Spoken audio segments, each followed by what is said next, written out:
की सांस झुकी रही है, अब मात सामने हुई है। जीवन की बाजी फूट गई, अब जीवन याद न भूली है।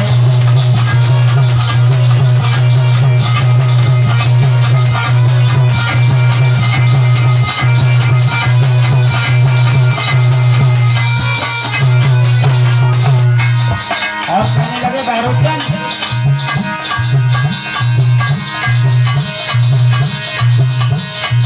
सुनता हूँ अपने कानों से जीवन में पुत्र न पाते हैं, ये सोए मन रख में जाते हैं और पुरखाओं ले जाते हैं।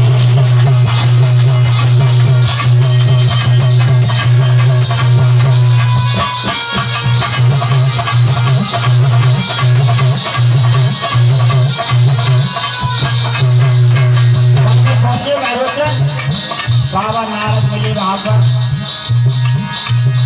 बाबा नारद से कहने लगे कि हे बाबा, मेरे अभी तक कोई संतान नहीं हुई और मैं उसी ग्रह में मरने के लिए जा रहा हूँ।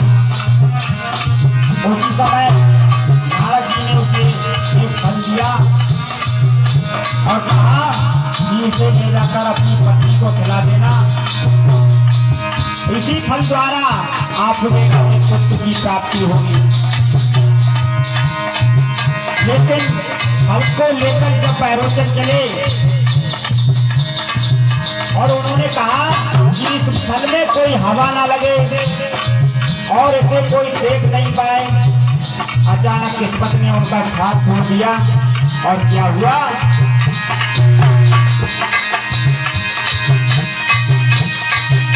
अरे बड़ी भयंकर यानी रे झुक आई भैया तारे।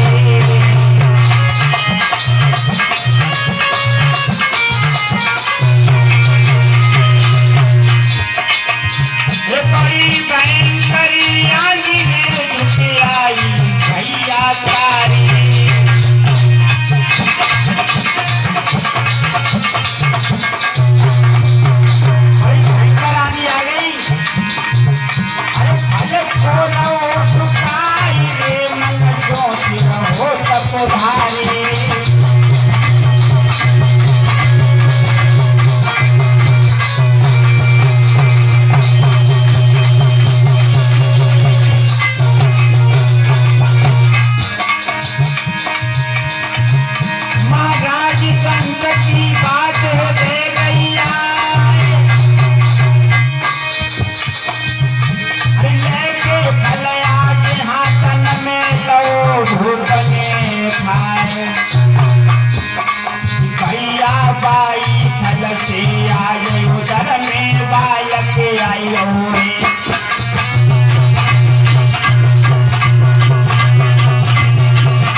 इस फल को ले जाना और ले जाकर अपनी स्त्री को खवा देना, इसी फल से तुम्हें पुत्र की प्राप्ति होगी। राजा वहां से चल दिया उस फल को लेके, और जब रास्ता में बड़ी तेज आंधी आई, नारद ने उधर बता दिया कि इसमें कोई हवा नहीं लगे और कोई इसे देख नहीं पाए, देख लेगा कोई तो ये फल कामयाब नहीं रहेगा। अचानक रास्ता में बहुत तेज आंधी आ जाती है। जब आंधी आई, राजा उस फल को बहुत दुखाता रहा। जब फल नहीं दुख पाया तो राजा ने उसी फल को खा लिया। जब फल को खाया तो राजा के उदर में बच्चा बन गया। जब वो बच्चा बन गया, धीरे धीरे उधर बढ़ने लगा। जब धीरे धीरे उधर बढ़ने लगा तो राजा ने मन में सोचा कि अब मैं समाज में अपना मुंह कैसे दिखाऊंगा। उसी समय राजा बहरोचन मरने के लिए चले गए। जब मरने के लिए गए, उन्होंने वन में जाके बहुत सी लकड़ियों को इकट्ठा किया और उसी में जिंदा बैठ गए। जब उसमें बैठ गए तो वहां पर कुछ महात्माओं ने देखा तो उनके पास आए और जब आकर देखा तो बहरोचन अधजला हो चुके थे। जब अधजला हो चुके तो महात्माओं ने निकाला, बहरोचन तो खत्म हो गए, लेकिन उनके उधर से जो बच्चा निकला उसी का नाम बल पड़ा। चलते हैं बल की कथा की ओर।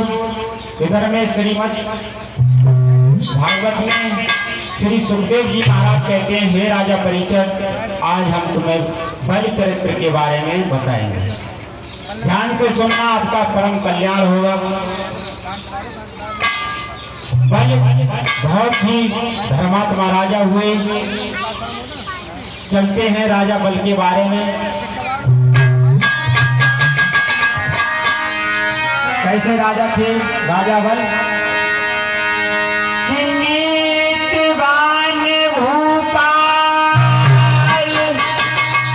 सुनाऊं हाल सभा के भाई,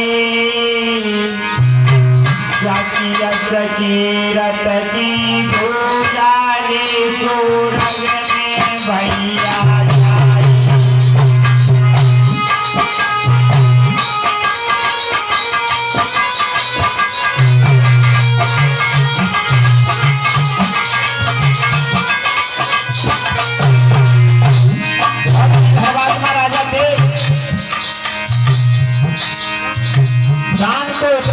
थे कि उनके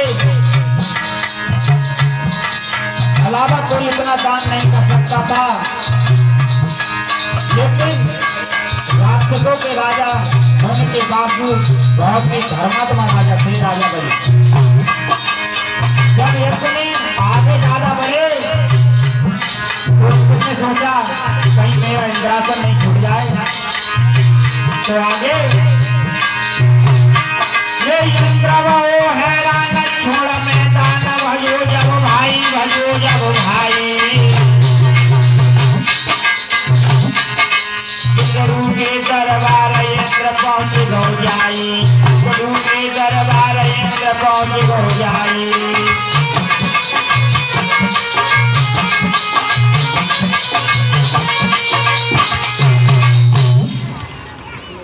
जब उसने सोचा कि अगर राजा बलि का यज्ञ पूर्ण हो गया तो मेरे इंद्रासन पर कब्जा हो जाएगा, तो वो दैत्यों का राजा अगर इंद्रासन पर अधिकार जमा लेगा तो मेरा क्या काम रहेगा।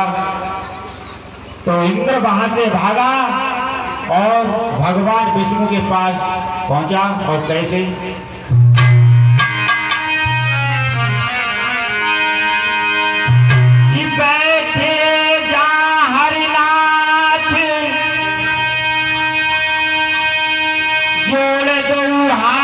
रहो समझाई। इंद्र विष्णु के पास पहुंचा कि बैठे जा हरिनाथ, जोड़ दो हाथ रहो समझाई। अरे देवराज से कार रे जोड़ के अर्ज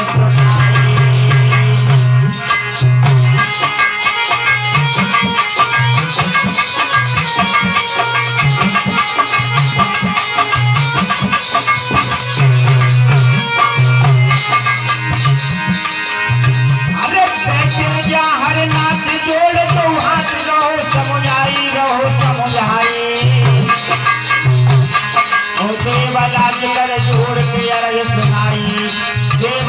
से कर जोड़ के अर्ज सुनाई।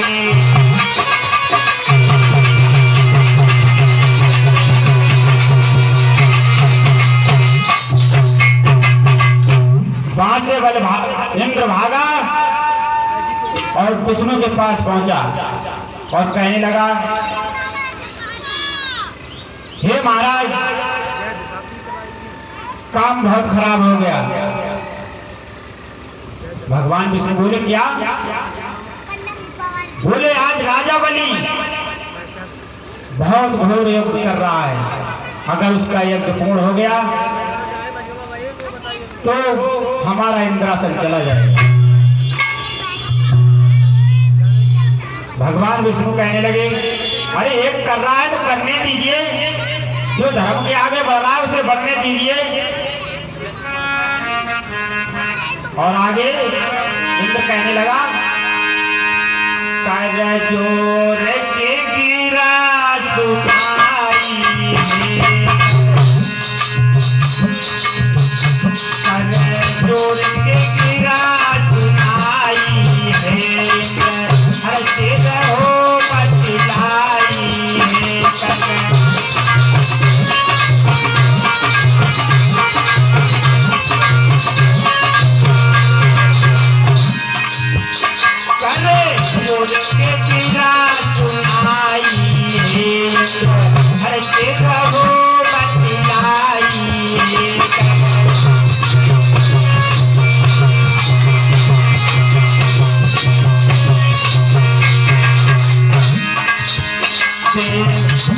मुसीबत आई तब भगवान कहे समझाई।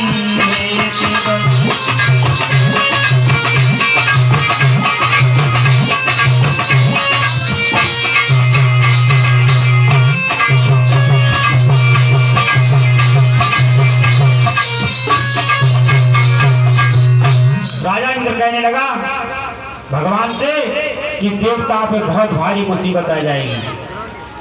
तभी भगवान कहने लगे, धर्म के आगे बढ़ रहा है तो बढ़ने दीजिए। और कहने लगे, गंगा की बढ़ती धारा पे बंधनी न बांधी जाएगी। इंद्र, गंगा की बढ़ती धारा पे बंधनी न बांधी जाए, माँ चाल अगर चल जाएगी तो चाल बदल जाए।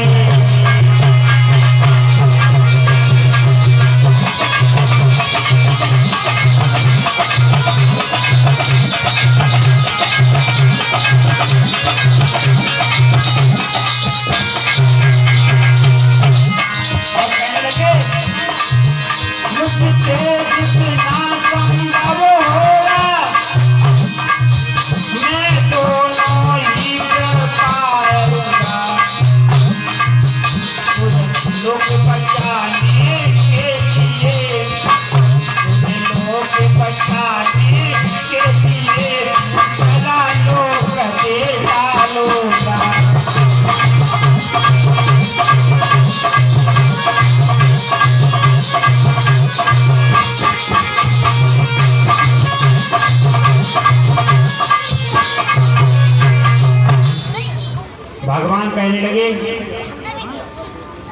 हे इंद्र, गंगा की बढ़ती धारा में बंधे नहीं बांधी जा सकती। और मैं ये कह रहा हूँ कि अगर मुझसे जितना संभव होगा मैं उतना करूँगा और तुम्हारे सुरलोक को बचाऊंगा। जब इतनी धीर बनाने के बाद इंद्र वहां से तिब्बत को चला जाता है और उधर किया,